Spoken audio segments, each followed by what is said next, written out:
Bem, vamos agora ao segundo vídeo do curso de tópicos de álgebra. No último vídeo nós paramos olhando a demonstração dessa proposição, que afirma que se A é um corpo, então A é um domínio de integridade. Nesse vídeo começamos com a observação de que a recíproca dessa proposição não é verdadeira. Por quê? Por que não é verdadeira? Bem, não é verdadeira porque existem anéis que são domínios de integridade e não são corpos. Então basta que a gente procure um exemplo para comprovar isso. Bem, aí vamos começar a dar alguns exemplos clássicos de anéis, para que a gente possa trabalhar a teoria daqui para frente. Então um anel clássico é o anel Z raiz de P. O que é Z raiz de P? É o conjunto formado pelos elementos da forma A mais B raiz de P, tal que A e B são números inteiros e o P é primo. Sobre esse conjunto a gente pode definir as operações de adição e multiplicação dessa forma. A adição basta você somar o primeiro termo com o primeiro, ou seja, A mais C aqui, e somar B raiz de P com D raiz de P, colocando raiz de P em evidência, você tem essa parte. A multiplicação você distribui naturalmente, você multiplica o A vezes o C, depois você multiplica o A vezes D raiz de P, então você tem AD raiz de P, você multiplica o B raiz de P vezes o C e você tem BC raiz de P, e multiplicando B raiz de P vezes D raiz de P, você tem BDP, porque raiz de P vezes raiz de P vai dar P. Bem, verifica-se com uma certa facilidade, basta confirmar as propriedades que definem anel, que você está diante de um anel comutativo e com unidade, chamado anel Z adjunção de raiz de P. Exatamente porque é formado pelos inteiros, porque se você pegar B igual a zero, você tem todos os inteiros, mais os múltiplos de raiz de P. Então é chamado de anel adjunção raiz de P, Z adjunção raiz de P. Vamos recordar a congruência módulo M, porque vai ser bastante útil para que a gente observe exemplos de anéis. Então, vocês devem ter estudado congruência módulo M na disciplina Teoria dos Números. Para M maior ou igual que 2 inteiro, definimos a congruência AB módulo M, A congruente AB módulo M, no caso em que B divide a diferença entre A e B. Ou seja, quando a gente consegue escrever A menos B como um múltiplo de M. A congruência módulo M é uma relação de equivalência, pois satisfaz as seguintes propriedades. A propriedade reflexiva, simétrica e a propriedade transitiva. Claro, a reflexiva diz que A é congruente a A. Sim, A é congruente a A porque M divide A menos A, que seria zero. M divide zero. Simétrica. A simétrica diz que se A é congruente a B, então B é congruente a A. Porque se o M divide A menos B, ele também divide B menos A. Agora, a transitividade afirma que se A for congruente a B e B for congruente a C, então A é congruente a C. Isso é verdade porque se M dividir A menos B e dividir também B menos C, então ele vai dividir também A menos C, ok? Então é a maneira de mostrar que essa congruência ela é uma relação de equivalência, ou seja, ela é reflexiva, ela é simétrica e ela é transitiva. A demonstração encontra-se em vários textos de álgebra, não é difícil de você encontrar nos textos de álgebra e teoria dos números. Bem, em Z, com a relação de equivalência congruência módulo M, chamamos de classe de equivalência de um elemento A, de Z, ao conjunto A barra formado pelos inteiros B, tais que esses inteiros B sejam congruentes ao elemento A módulo M. Note que se você tem um elemento que está numa classe do elemento A, o elemento B na classe do elemento A, por meio dessa congruência, então B é congruente a A módulo M. Ou seja, isso significa que M divide B menos A. Ora, mas se M divide B menos A, então eu escrevo B menos A como sendo um produto de M, ou seja, como sendo K vezes M. Somando A dos dois lados dessa igualdade, então eu tenho que B se escreve como A mais KM.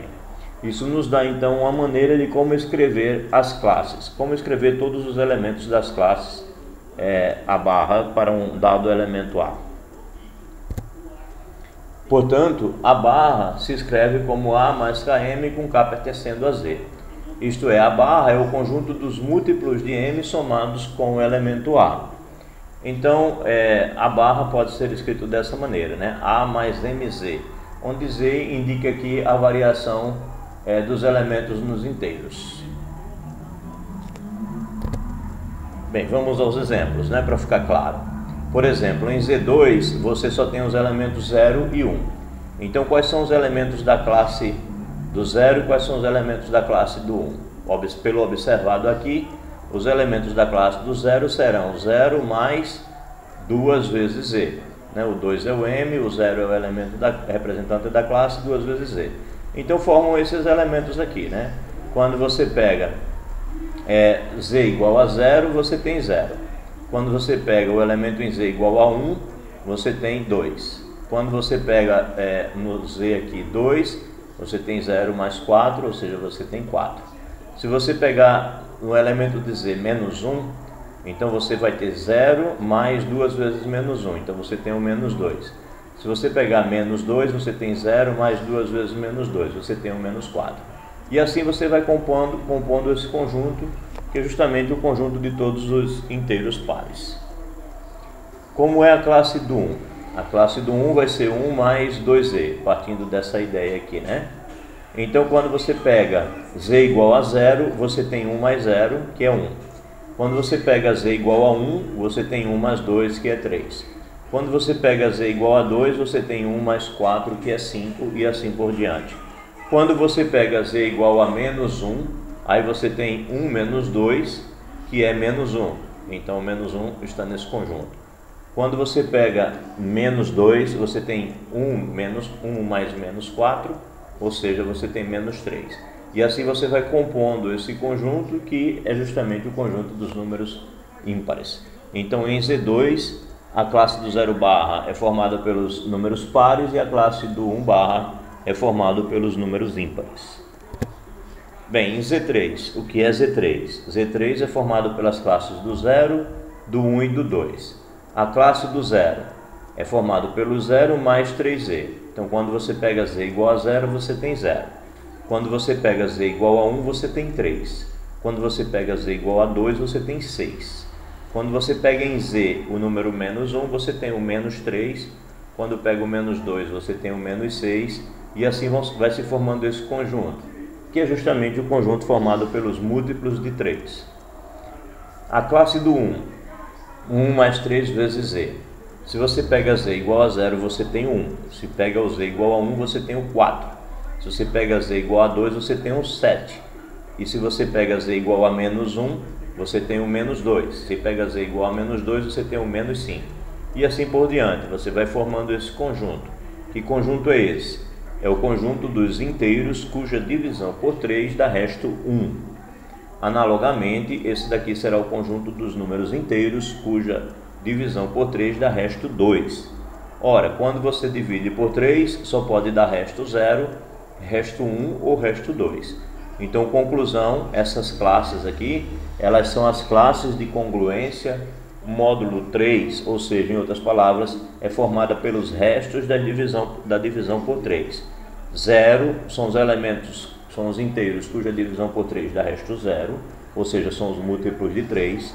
A classe do 1 são os números inteiros cuja divisão por 3 dá resto 1. A classe do 2 são os números inteiros cuja divisão por 3 dá resto 2. É claro que não existe mais nenhuma classe, repito, porque a divisão por 3 só pode dar resto 0, 1 ou 2. O conjunto de todas as classes de equivalência módulo M é denotado assim, Zm, e é nada menos do que o conjunto das classes que começam desde o 0 até m-1, que são os restos possíveis da divisão por m. E terá exatamente m elementos, né? Aqui nós temos 3 elementos, aqui nós temos 2 elementos. A quantidade dos restos da divisão por m é sempre m elementos. A quantidade de restos de classes residuais é exatamente m, né? Pois bem, proposição. Vamos à nossa primeira proposição nesse vídeo. defina em ZM as seguintes operações. A mais N mais B barra vai ser A barra mais B barra. E A vezes B barra vai ser A barra vezes B barra. Então, ZM mais ponto é um anel comutativo e com unidade. Não é difícil de verificar, basta analisar todas as propriedades que definem um anel comutativo com unidade. Bem, vamos aos exemplos. Eu não vou me ater à adição. A adição claramente vai ser um grupo abeliano, fácil de verificar. A multiplicação é que de fato define se vai ser um anel com unidade, se vai ser comutativo. Então, coloquei aqui as tabelas só da multiplicação desses anéis. Então, por exemplo, a tabela de multiplicação do Z2 é essa aqui, né? 0 vezes 0 é 0, 0 vezes 1 é 0, 1 vezes 0 é 0 e 1 vezes 1 é 1. Estamos obedecendo essas definições, tá? A barra da soma é a soma das barras, a barra do produto é o produto das barras. Então, por exemplo, se você pensa em 0 barra vezes 0 barra, isso é a barra do 0 vezes a barra do 0, ou seja, vai ser 0 barra. Se você pensa em 1 barra vezes 0 barra, isso é a mesma coisa que a barra do 1 vezes 0, ou seja, é a barra do 0. Então é essa a resposta. Olhando para o Z3, a mesma coisa, tá? O que vai ser, por exemplo, 2 barra vezes 2 barras, vai ser a barra do 2 vezes 2. E 2 vezes 2 vai ser 4. Então, quando você pega a classe do 4, 4 quando dividido por 3 dá resto 1. Portanto, 2 barra vezes 2 barras dá 1 barra.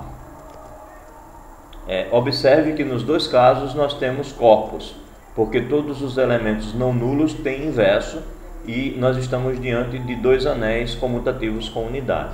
O inverso do 1 é o 1 e o 0 não precisa ter inverso, né? O 0 não tem inverso, mas o inverso do 1 aqui é o próprio 1 e o inverso do 2 é o próprio 2. Então todo elemento não nulo tem inverso e é um anel comutativo com unidade, portanto é um corpo. Veja a multiplicação em Z4. Bem, já a multiplicação em Z4 você vai observar que nem todo mundo tem inverso, né? Olhe para o 2, veja que nenhum produto do 2 deu como resposta 1. E tem mais uma anomalia interessante. 2 vezes 2 dá 0, mesmo sem o 2 ser 0. Então, note também que 2 vezes 1 é igual a 2 vezes 3. Não vale a lei do cancelamento, né? Se você cortar o 2, você teria que 1 é igual a 3, mas 1 é diferente de 3.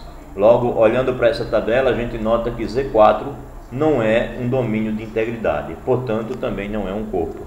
É apenas um anel comutativo com unidade. Já o Z5, todas as linhas que você observar do produto do Z5, você vai notar que tem o número 1, né? A menos do 0, claro. Todo elemento não nulo vai ter o seu inverso. O inverso do 1 é o próprio 1, o inverso do 2 é o 3, note que 2 vezes 3 dá 1, e o inverso do 3 é o 2, porque 3 vezes 2 dá 1. Agora o inverso do 4 é ele mesmo, 4 vezes 4 dá 1. Repetindo como se faz a conta, né? 4 vezes 4 daria 16, mas na divisão de 16 por 5, o resto é 1. Portanto, 4 vezes 4, 1. No Z6, o Z6 tem uma problemática parecida com a do Z4. Note que no Z6, 2 vezes 3 dá 0. 2 vezes 3 dá 0. Portanto, não é um domínio de integridade. E note também que o 3 não tem nenhum inverso, né? O 3 não multiplicou ninguém para dar 1. O 2 também não tem nenhum inverso. Então, nem todos os elementos não nulos têm seu inverso. Portanto, não é corpo, né? Nem é domínio de integridade, é apenas um anel comutativo com unidade. Bem, aí vamos para essa nossa proposição. No próximo vídeo, a gente mostra a demonstração dessa proposição.